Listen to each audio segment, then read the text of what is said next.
What's up, y'all? It's Once a Grove OSGOE, casting 495 celebrities worldwide, C4CW host. I am, man, thank each and every one of you, the true fans, those are, for tuning in to yet another episode. Man, if you're not a fan, we 495, man, we just cannot make you do it. I'm just saying, man, to each his, her own. So yeah, weather is it's gravy, 53 degrees Fahrenheit approximately on the sensor. Today is 25 November 2019 start date. Yeah. So man, I'm fucking listening to this news about Colin Kaepernick, bitch. And I'm just saying he's a fucking punk, man. And man, I think back to when I was in sports as a kid, young athlete, budding star athlete. And, I've talked about it before. If y'all don't know, I played a bunch of sports. I'm just saying humbly, I was a regional sports star. I went to Jesse Owens state track meet two years in a row. And I had ambitions at some point, man, of being in the Olympics for both gymnastics and track and field. Man, I was in gymnastics for like 14 years. And I used to do all this kind of like all this ninja shit back before it was, hugely popular as it became. And, I just got bored with it, man. I was just like, man, let me get into music, like arts and entertainment. Like, I've been doing this fucking ninja shit forever. You know what I mean? So the point is, man, that in the household that I grew up in, my uncle who raised me, who I talk about quite a bit, he was kind of like my Uncle Phil, man. His name's not Phil, but similar to the Fresh Prince of Bel-Air. My uncle, man, is a really nice man and gentleman and father figure, And though he treated me like his nephew, I often, say, man, that he and his sons, when I lived with them, man, he was definitely someone who, if you were to think about traditional American values, he's someone who definitely exudes and characteristically embodies American values and so traditional values. So when he, as an assistant coach at the Boys and Girls Club, which where I come from, the Boys and Girls Club is huge. It's a big deal.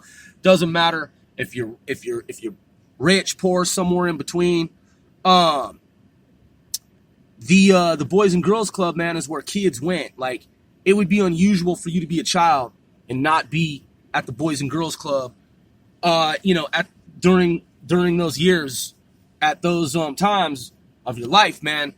At that age, playing sports, it'd be weird. Like, it'd be odd, because that's what kids did, man, before the internet.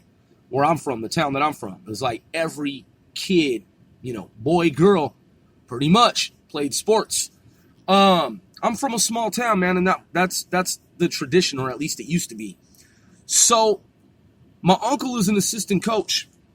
He would say to us, he instilled in us values such as, like, don't cheat. Like, don't fucking cheat, man. Don't be a fucking cheater. Like, straight up. Look, man, I sold drugs and guns and shit, man, and it was misguided. But, I always knew that what I was doing was wrong, you know what I mean? And I did it for financial reasons, and there's no excuse. But the point is, like, when I was doing evil shit, I would think to myself, I'd be like, yo, why am I doing this, man? My uncle said this is wrong. You know what I mean? Because my dad was never around. So, my dad's voice wasn't in my mind, because my dad was just never fucking around. He didn't give a shit. So, he didn't have anything to do with my upbringing or my anything. My dad just didn't have the shit to do with any of my life. So my uncle was there. So, but it wasn't just my uncle. It'd be like school teachers and shit. You know what I mean? Like, in the back of my mind, like school teachers who were like good, just some good folks, man. And they would be like, don't cheat. Like teachers that actually cared about like our like future. So we also would pledge allegiance to the flag. We do the Pledge of Allegiance every morning. Tradition. It's just fucking a tradition, man. It's like, it's a no-brainer. It's America, man. You live in America. If for those of you who do, you live in America, man, and it's because men and women put their lives on the line so that you can live a lifestyle that is not afforded to others outside America. So, knowing that and coming from a long line of warfighters, my uncle himself also having been in the military, and college educated, college, university graduate, man, when I see this punk motherfucker, Colin Kaepernick, bitch, this Colin Kaepernick motherfucker, man, I just despise his whole shit, man. I really fucking do.